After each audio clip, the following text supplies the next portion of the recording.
എല്ലാവർക്കും സ്വാഗതം. ഈ റിവ്യൂ ഇഷ്ടപ്പെടുവാണെങ്കിൽ ഒന്ന് ലൈക്ക് ചെയ്തും സബ്സ്ക്രൈബ് ചെയ്തും സപ്പോർട്ട് ചെയ്യണേ. അപ്പോൾ അഭിയെ കൊണ്ട് തുണിയെല്ലാം തേച്ച് വെപ്പിക്കുവാണ് ദേവയാനിയും നയനയും കൂടി. അപ്പം ആകെ വിഷമത്തിലാണ് അഭി ഇങ്ങനെ മനസ്സിലോർക്കുന്നുണ്ട്, ഈശ്വര അമ്മയാണെങ്കിൽ ഇവിടുത്തെ വേലക്കാരിയെ പോലെ ഞാൻ ഇവിടുത്തെ വേലക്കാരനായല്ലോ എന്നൊക്കെ ഇങ്ങനെ മനസ്സിലോർത്തുകൊണ്ടാണ് ചെയ്യുന്നത്. അപ്പോഴത്തേക്കും അങ്ങോട്ടേക്ക് ദേവയാനിയും നയനയും കൂടി വരും. അന്നേരം അഭി ചോദിക്കുന്നുണ്ട്, നവ്യ ഇവിടെ ഇല്ലാത്ത സമയത്ത് ഞാനിതൊക്കെ ചെയ്തു തന്നാൽ പോരെ അമ്മായി എന്ന്. അന്നേരം ദേവയാനി പറയും, വേണ്ട, അങ്ങനെയൊന്നും വേണ്ട, അവൾ ഇവിടെ ഉള്ളപ്പോൾ തന്നെ നീ ഇത് ചെയ്തു തന്നെ എന്ന് പറയുമ്പോൾ, ഇത് ഭയങ്കര കഷ്ടമാട്ടോ, എന്നെ ശരിക്കും ഇട്ട് വിഷമിപ്പിക്കുക നിങ്ങൾ എന്ന് പറയുമ്പം നയന പറയുന്നുണ്ട്, അപ്പം നീ ഈ കുടുംബക്കാരെ വിഷമിപ്പിക്കുന്നതിന് കുഴപ്പമൊന്നുമില്ലേ? ഇപ്പം മൂർത്തി ജ്വല്ലറിക്കും ഈ കുടുംബത്തിനും ഉണ്ടായേക്കുന്ന പല പ്രശ്നങ്ങൾക്കും കാരണം നീ തന്നെയാണ്. അതിൻ്റെ പിന്നിൽ ഇനിയും നീ പ്രവർത്തിക്കുന്നുണ്ടോ എന്ന് ഞങ്ങൾക്ക് സംശയമുണ്ട് എന്നൊക്കെ പറയുമ്പം ദേവയാനി പറയുന്നുണ്ട്, അങ്ങനെ എന്തെങ്കിലും കാര്യം നീ ചെയ്യുന്നുണ്ടെങ്കിൽ പിന്നെ ഈ കുടുംബത്തിൽ നിനക്കൊരു നിലനിൽപ്പ് ഉണ്ടാകുകയില്ല. പിന്നെ എന്താണ് സംഭവിക്കാൻ പോകുന്നതെന്ന് നീ കണ്ടറിയേണ്ടി വരും എന്നൊക്കെ ഇങ്ങനെ പറയുക. അപ്പോഴത്തേക്കും അഭി ആ വിഷയം അങ്ങ് വിടാൻ വേണ്ടി പറയുവാണ്, അതേ അമ്മായിയുടെ സാരിയൊക്കെ ഡ്രൈ ക്ലീൻ സെൻറ്ററിൽ കൊടുക്കുകയാണെങ്കിൽ നല്ല ഭംഗിയായിട്ട് തേച്ച് തരും, ഞാൻ ചെയ്യുന്നേക്കാൾ നന്നായിട്ട് ചെയ്തു തരും എന്ന് പറയുമ്പം ദേവേന് പറയും, അതിൻ്റെ ആവശ്യമൊന്നുമില്ല, നീ തന്നെ ചെയ്തു തന്നാൽ മതി, നിൻ്റെ ജീവിതത്തിലോ ചുളുക്കായി ആ ചുളുക്കായി എൻ്റെ ഡ്രസ്സിൽ കാണരുത്, നല്ല ഭംഗിയായിട്ട് ചെയ്തു തന്നെ എന്ന് പറയും. അങ്ങനെ ഇവർ രണ്ടുപേരോട് അവിടെ നിന്ന് അഭിയെ കൊണ്ട് ഇത് ചെയ്യിപ്പിച്ചുകൊണ്ട് നിൽക്കുമ്പോഴാണ് അത് കണ്ടുകൊണ്ട് അങ്ങോട്ട് നവ്യ വരുന്നത്. നവ്യ ചോദിക്കും, നീ എന്തിനാണ് ഇതൊക്കെ ചെയ്യുന്നത്, ഇതിൻ്റെ ആവശ്യം എന്താ, ആവശ്യമില്ലാത്ത കാര്യമൊക്കെ നീ എന്തിനാണ് ചെയ്യുന്നത് എന്നിങ്ങനെ ചോദിക്കുമ്പോഴത്തേക്കും അഭി പറയുന്നുണ്ട്, അതെ അമ്മായിക്ക് ഭയങ്കര ഇഷ്ടമാണ് ഞാൻ ഡ്രസ്സ് തേച്ച് കൊടുക്കുന്നത്, അതുകൊണ്ട് ചെയ്തു കൊടുക്കുമായിരുന്നു എന്ന് പറയുമ്പം നവ്യ പറയുന്നുണ്ട്, എന്നിട്ട് നീ ഇതുവരെ എനിക്കൊരു ഡ്രസ്സും തേച്ച് തന്നിട്ടില്ലല്ലോ, അതെന്താണെന്ന് ചോദിക്കുമ്പം അത് അങ്ങനെയല്ല നവ്യേ, എനിക്കിപ്പം ശനിദശയാണെന്ന് ഒരു ജ്യോത്സ്യൻ പറഞ്ഞു, അതുകൊണ്ട് വീട്ടിൽ എല്ലാവരെയും സഹായിക്കുകയൊക്കെ ചെയ്യണമെന്നും പറഞ്ഞിട്ടുണ്ട്, അതുകൊണ്ടാണ് ഞാൻ ഇതെല്ലാം എല്ലാവർക്കും ചെയ്തു കൊടുക്കുന്നത് എന്ന് പറയുമ്പോൾ, അങ്ങനെയാണോ, അപ്പം നിനക്ക് ചെയ്യാൻ എന്തെങ്കിലും ജോലി വേണം, ആരെങ്കിലും സഹായിക്കണം, അതല്ലേ കാര്യം, എങ്കിൽ നീ എൻ്റെ കൂടെ വാ എന്ന് പറയും. അന്നേരം അഭി പറയും, ഞാനിത് ചെയ്ത് തീർത്തിട്ട് അങ്ങോട്ട് വരാമെന്ന്. അന്നേരം നവ്യ വാശി പിടിക്കുവാണ്, പറ്റില്ല ഇപ്പം തന്നെ വന്നമെന്ന് പറഞ്ഞ്. അന്നേരം അഭി ദേവയാനിയുടെ മുഖത്തേക്ക് ഇങ്ങനെ നോക്കുക. അന്നേരം ദേവയാനി പൊയ്ക്കോ എന്ന് പറയും. എന്നിട്ട് പറയുന്നുണ്ട്, നീ പൊയ്ക്കോ, പോയി അവളുടെ ആവശ്യം എന്താണ് എന്ന് വെച്ചാൽ അത് ചെയ്ത് കൊടുത്തിട്ട് വന്നിട്ട് ഇത് തീർത്തേക്കണം, മര്യാദയ്ക്ക് ഇതെല്ലാം തേച്ച് വെച്ചേക്കണം എന്ന് പറയുന്നുണ്ട്. ആയിക്കോട്ടെ എന്ന് പറഞ്ഞ് അഭി നവ്യയുടെ കൂടെ അങ്ങ് പോവാണ്. പോയി കഴിയുമ്പം നയന പറയും, ഞാൻ ബാക്കി തേച്ച് വെക്കാമെന്ന്.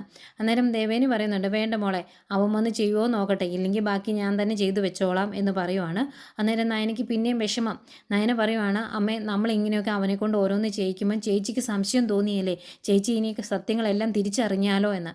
അന്നേരം ദേവേനി പറയും, അങ്ങനെ അറിയുവാണെങ്കിൽ അറിയട്ടെ, പിന്നെ അങ്ങനെ അറിഞ്ഞില്ലെങ്കിൽ തന്നെ സമ്മർദ്ദം കൂടി അമ്മയും മോനോട് എല്ലാ കാര്യവും നവ്യയോട് തുറന്നു പറയട്ടെ, അതാ വേണ്ടത് എന്ന് പറയുമ്പം നയന, അങ്ങനെയൊക്കെ ചെയ്താൽ ആകെ പ്രശ്നമാവും അമ്മേ, ആകെ കുഴപ്പമാവും കേട്ടോ എന്ന് പറയുമ്പോൾ, കുഴപ്പമായാലും ഒരു പ്രശ്നവുമില്ല, ഇങ്ങനെയൊക്കെ ചെയ്താലേ ശരിയാകുള്ളൂ, അത് ഞാൻ ഇനിയും ചെയ്യും എന്ന് പറയുന്നുണ്ട് ദേവയാനി.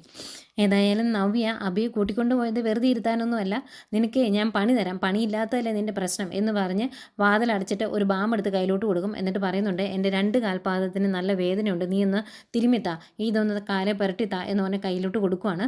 അന്നേരം ഭയങ്കര വിഷമമാട്ടോ അഭിക്ക്, ഇങ്ങനെ വിഷമിച്ചാണ് കാല് തിരുമുന്നത്. അന്നേരം നവ്യ ചോദിക്കുന്നുണ്ട്, അവരെന്തെങ്കിലും പറഞ്ഞാൽ ചെയ്തു കൊടുക്കാൻ നിനക്ക് ഭയങ്കര ഉത്സാഹമല്ലോ, സ്വന്തം ഭാര്യയുടെ കാല് തിരുമുമ്പോൾ നിനക്ക് എന്താണ് ഇത്ര വിഷമം എന്ന് ചോദിക്കുമ്പോൾ, എനിക്ക് വിഷമമൊന്നുമില്ല എന്ന് പറയും.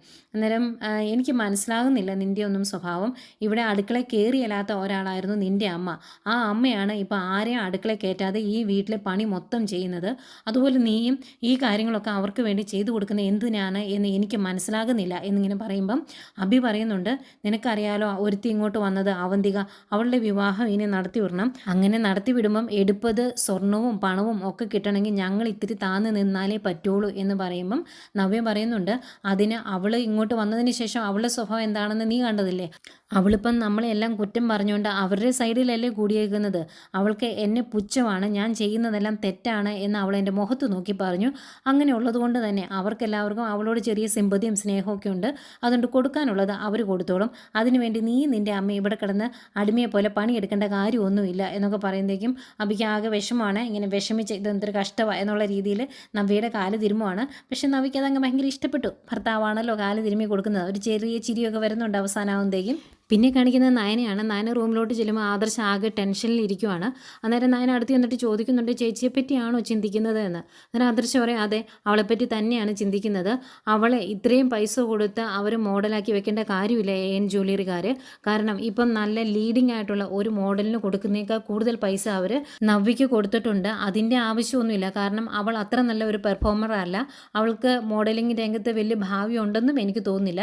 എന്നിട്ടും അവർ ഇങ്ങനെയൊക്കെ ചെയ്യണമെങ്കിൽ അവർക്ക് ഒരേ ഒരു ഉദ്ദേശമുള്ളൂ, നമ്മളെ തരം താഴ്ത്തുക, നാണം കെടുത്തുക, നമ്മളെ തകർക്കുക എന്നുള്ളതൊക്കെ. ശരിക്കും അവളെ ഒരു മോഡലായിട്ട് അവതരിപ്പിച്ചാൽ മതി അവർക്ക്. അതിന് പകരം അവർ പറയുന്നത് മൂർത്തി ജ്വല്ലറിയുടെ മരുമകൾ മോഡലായി എന്നാണ്. അത് നമുക്ക് കുറച്ചൊന്നും അല്ല ക്ഷീണം ഉണ്ടാക്കിയേക്കുന്നത്.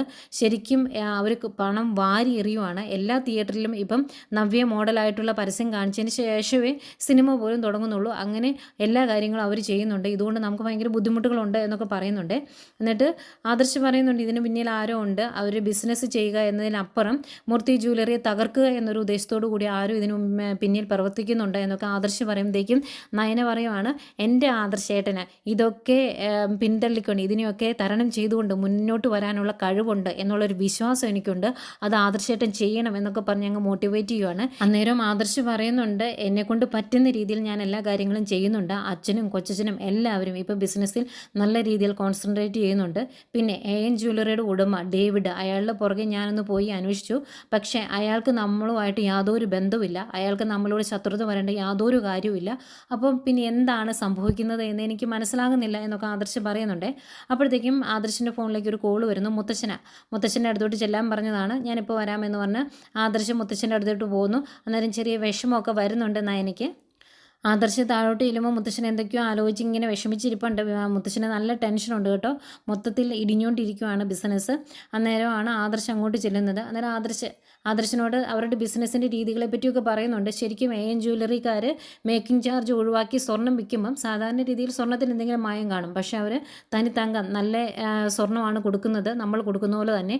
അതിൻ്റെ കൂടിയാണ് മേക്കിംഗ് ചാർജ് ഒഴിവാക്കിയേക്കുന്നത്. അത് നമുക്ക് നല്ല ക്ഷീണം ഉണ്ടാക്കുമെന്ന് മുത്തശ്ശൻ പറയുന്നുണ്ട്. എന്നിട്ട് മുത്തശ്ശൻ പറയുന്നുണ്ട്, ഇവർക്ക് പുതിയൊരു ബിസിനസ് വരുന്നുണ്ട്, ഒരു അമേരിക്കൻ കമ്പനി ആയിട്ടുള്ളത്. അപ്പോൾ ആ കരാർ ഒരിക്കലും നമുക്ക് നഷ്ടപ്പെടരുത് എന്ന് ആദർശനോട് പറയുന്നുണ്ട്. അതൊരു വലിയൊരു ഓർഡറാണ്. അത് നഷ്ടപ്പെട്ടിട്ടുണ്ടെങ്കിൽ ഇനി മൂർത്തി ജ്വല്ലറിക്ക് പിടിച്ചു നിൽക്കാൻ പറ്റില്ല. ആ ഒരു അവസ്ഥയിലേക്കാണ് പോയിക്കൊണ്ടിരിക്കുന്നത്. മേക്കിംഗ് ചാർജ് ഒന്നും അവരെ സംബന്ധിച്ച്, ഒരു അമേരിക്കൻ കമ്പനിയാണ്, അവരെ സംബന്ധിച്ച് വലിയ പ്രശ്നമുള്ള കാര്യമൊന്നുമല്ല.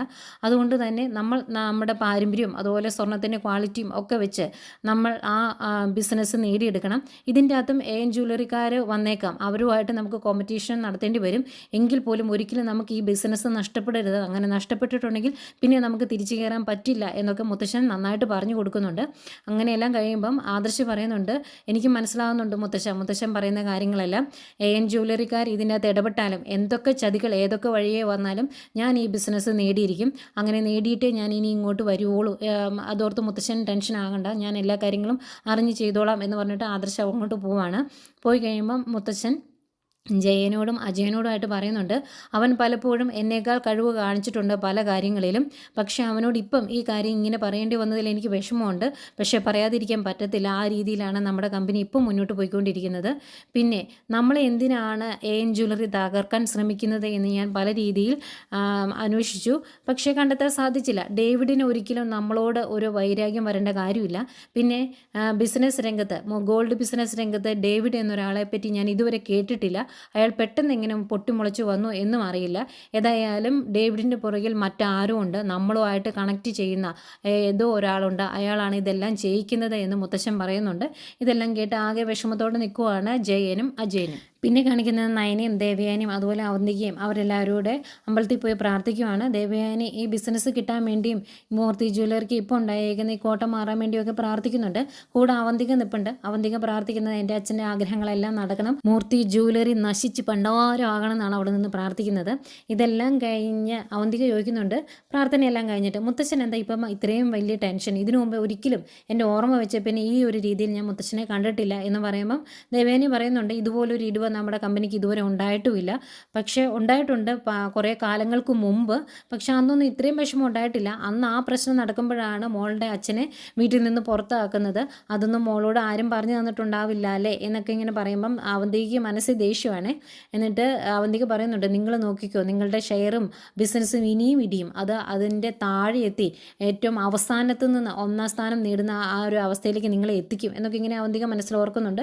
അത് കഴിഞ്ഞ് അവർ അമ്പലത്തിന് പ്രദക്ഷിണം വയ്ക്കാനൊക്കെ ആയിട്ട് പോകുന്നു. ഈ സമയം നമ്മുടെ അഭിയും ജലജയും കൂടി അനാമികയുടെ കൂടെ വേറെ ഏതോ ഒരു അമ്പലത്തിലോട്ട് ചെല്ലുവാണ്. അന്നേരം അനാമിക പറയുന്നുണ്ട്, എന്ത് കഷ്ടം അഭിയേട്ടാ, ആ ആദർശ് ജയിലിലാണ് എന്നറിഞ്ഞ് ഒരുപാട് സന്തോഷിച്ചതാണ് ഞങ്ങൾ. പക്ഷേ അതിനുശേഷം നയനയുടെ കൂടെ അയാളെ കണ്ടപ്പോൾ ഞങ്ങൾ അങ്ങ് ഞെട്ടിപ്പോയി, ആകെ സങ്കടമായി എന്നൊക്കെ പറയുമ്പം ജലജ പറയുന്നുണ്ട്, അതൊന്നും ഓർത്ത് മോള് വിഷമിക്കണ്ട, ഇതിനെല്ലാം ഒരു തിരിച്ചടി കിട്ടും. ഇപ്പോൾ എല്ലാവരും ഭയങ്കര പ്രാർത്ഥനയിലാണ്. അവൻ മുംബൈക്ക് പോവുകയാണ് ഒരു ബിസിനസ് ഡീൽ ഉറപ്പിക്കാൻ വേണ്ടി. അതൊരിക്കലും അവന് കിട്ടാൻ പോകുന്നില്ല, നശിച്ച് പണ്ടാരാകുള്ളൂ എല്ലാണോ എന്നൊക്കെ പറയുന്നുണ്ട്. എന്നിട്ട് 3 പേരൂടെ പോയി നിന്ന് പ്രാർത്ഥിക്കുവാണ്. പ്രാർത്ഥനയും ഇതൊക്കെ തന്നെയാണ് കേട്ടോ. മൂർത്തി 3 പേരുടെയും പ്രാർത്ഥന ആ രീതിയിലാണ്, മൂർത്തി ജ്വല്ലറി നശിച്ച് പണ്ടാരമാകണേ എന്ന്. പിന്നെ കാണിക്കുന്ന അവന്തികയും അതുപോലെ അവന്തികയുടെ അച്ഛൻ നാഗേന്ദ്രനെയാണ്. അവരും ഈ ബിസിനസ്സിനെ പറ്റി തന്നെയാണ് സംസാരിക്കുന്നത്. ഇതെങ്ങനെയെങ്കിലും എയിൻ ജ്വല്ലറി നേടിയെടുക്കും എന്ന് പറയുന്നുണ്ട് അങ്ങേര്. അങ്ങനെ അത് നേടിയെടുത്തു കഴിഞ്ഞാൽ പിന്നെ മൂർത്തി ജ്വല്ലറിയുടെ പതനമായിരിക്കും, അവർ വലിയൊരു പടുകുഴിയിലേക്കായിരിക്കും പിന്നെ വീഴുന്നത് എന്നൊക്കെ പറയുമ്പോൾ അവന്തിക്ക് ചെറിയ സന്തോഷമാകുന്നുണ്ട്. പക്ഷേ അതിൻ്റെ കൂടെ അങ്ങേര് പറയുന്നുണ്ട്, ആദർശിനെ അങ്ങനെ തീരെ കൊച്ചായി കാണാൻ പറ്റില്ല, അവന് നല്ല കഴിവുള്ളവനാണ്, എങ്കിലും അത് നമ്മൾ നേടിയിരിക്കും എന്ന് പറയുമ്പോൾ അതെങ്ങനെ അച്ഛൻ അങ്ങനെ ഉറപ്പിച്ച് പറയാൻ പറ്റുന്നത് എന്ന് ചോദിക്കുമ്പം അതൊക്കെ ഉണ്ട്, ഏതായാലും ഇവിടെ ആദർശ് തോക്കും, അതിനുള്ളതൊക്കെ ഞാൻ ചെയ്തു വെക്കും എന്നൊക്കെ പറയുമ്പോൾ ഭയങ്കര സന്തോഷത്തോടെ അത് കേട്ടിരിക്കുന്ന അവന്തികയും കാണിച്ചുകൊണ്ടാണ് ഇന്നത്തെ എപ്പിസോഡ് അവസാനിക്കുന്നത്.